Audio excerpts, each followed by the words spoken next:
Like many observers, I was actually surprised. For one, the declaration was made in Russia um, when the president is on his state visit. Number two, why should he cut short his trip and return immediately to the country? I could just assume that the president has his own information regarding the imminent threat posed by the Maute group. On the contrary, I was not actually surprised because as we understand the persona of the president, he has shown even in his early days in the campaign period that the insinuation that he is ready to use hard fist policy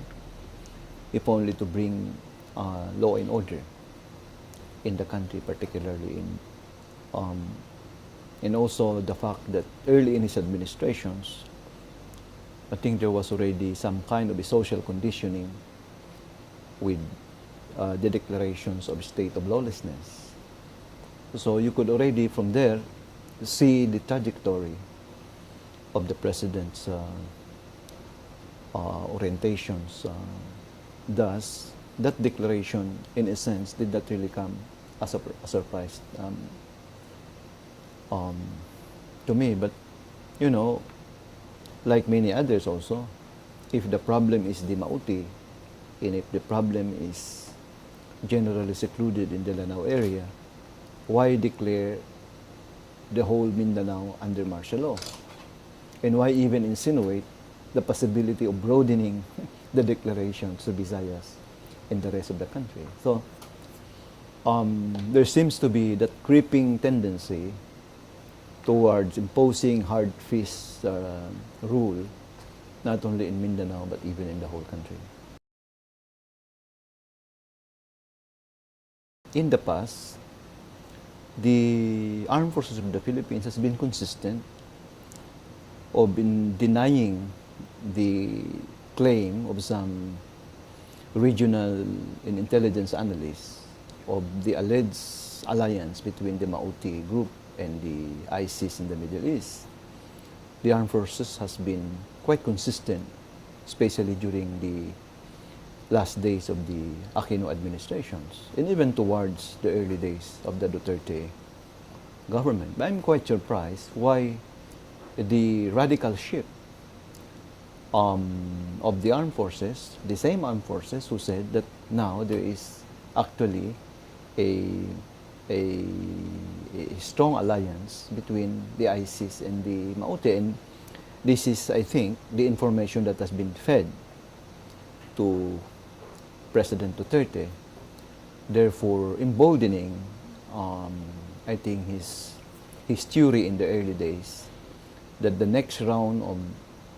war would be not necessarily among the aging Moro nationalist fronts, but would be amongst the young and radical Muslim groups like the Maute, and so on and so forth. So, in other words, it's also a puzzle to me why there is that immediate shift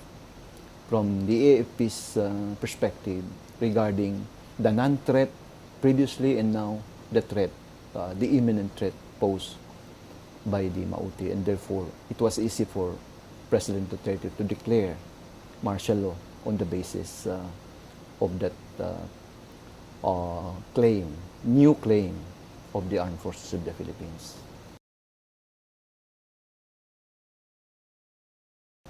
Well, if you're asking me for my personal contacts and so on and so forth, I do not have, because you know, my focus of study has been understanding the Moro movements and the phenomenon of political Islam, especially from theoretical and analytical viewpoints. But as far as the the linkage between and among radical groups in the South, I think it should not come as a surprise that if there can be some kind of a even possibly strategic or tactical alliance between, say, more of France and the CPP-NPA for purposes of the fact that they are facing a common enemy, even if they differ in their ideology. It would not be far-fetched to think that radical groups following the Islamist, non-conformist line would even more have the tendency to form alliance amongst themselves. I think it's very logical that they would have in many instances to close ranks, since that is their way to strengthen their forces, number one. Number two, that is their way to be able to manifest or express their trademark, including the use of violence, like their entry into the city of Barawi. In that context, it should be viewed as a natural or a rather, with high possibility that the links among radical groups, Maute, ESG, BIFF, and others, could be forged not only today, but even possibly in the recent past. The international link between the ISIS in the Maute group and others could also be viewed as, again, a natural recourse of any groups who belongs to what we refer to as birds of the same feather, flock together, in order to strengthen their not only alliance, their network, but even their struggles in varying countries and communities. On the contrary, we also have to delineate the fact that the ISIS in the Middle East operates in a different, totally different context with that of those of the Maute and the Abu Sayyaf in a locale like southern Philippines, precisely because there is no strong historicity of ideological formations amongst the local radical groups, because the rootedness of the conflict is so different. Although they share certain commonalities in terms of what I refer to as the clash between globalization, Western globalizations, and the hegemony imposed in many Muslim countries, creating reactions, including radicalizations of Muslim groups. Right? In that context, there is a shared common grounds, whether it's Maute, ISIS, Al-Qaeda, or JI, and so on and so forth. But what has to be, I think, understood is the traditions of orthodoxy or political ideology in the South is not as highly embedded in the culture and religion like those in the Middle East. Why? Because we belong to the Malay world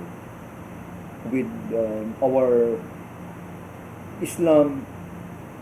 highly influenced by varying cultures and civilizations, allowing us to interconnect and mingle with other peoples, and therefore the rigidity that orthodoxy has become in the Middle East, including the schism of Sunni and Shia, does not really transpire in the Philippine South. But we are not saying that these new radicals have not imbibed the new dogma and the new ideology espoused by politicized movements in the Middle East. But what they are saying is for an ideology to be able to develop, it needs long period of time of nurturing and and the ability to translate it into practical political program, into which the likes of ISIS and others are yet, I would say, neophyte in the struggle for a higher level of political Islam in the South. So the problem there is really to delineate the context in the Middle East with that of those in the Philippine South, so that we do not become party in the transforming of what supposedly a molehill into a mountain. If we fall into that trap, in some ways, we are subject into the dynamics of the politics of ISIS, including its affiliates, like believed to be like the Maute, wherein the response of states or governments, especially if it is done in a knee-jerk fashion, might even more become beneficial to the radical group. What I'm saying is, for a long time, the Maute has been calling for attentions from the Philippine government, which the armed forces of the Philippines refused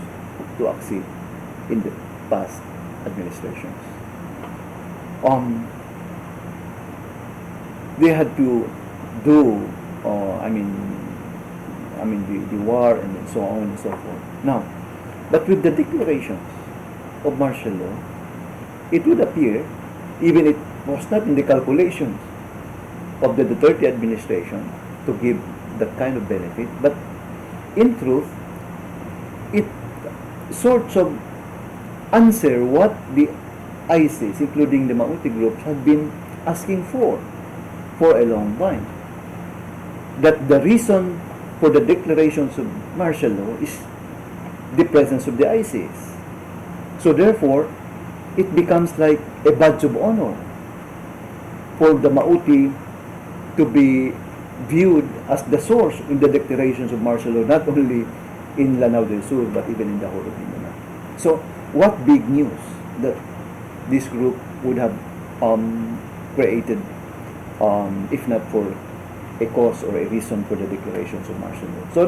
this is, I think, the dynamics that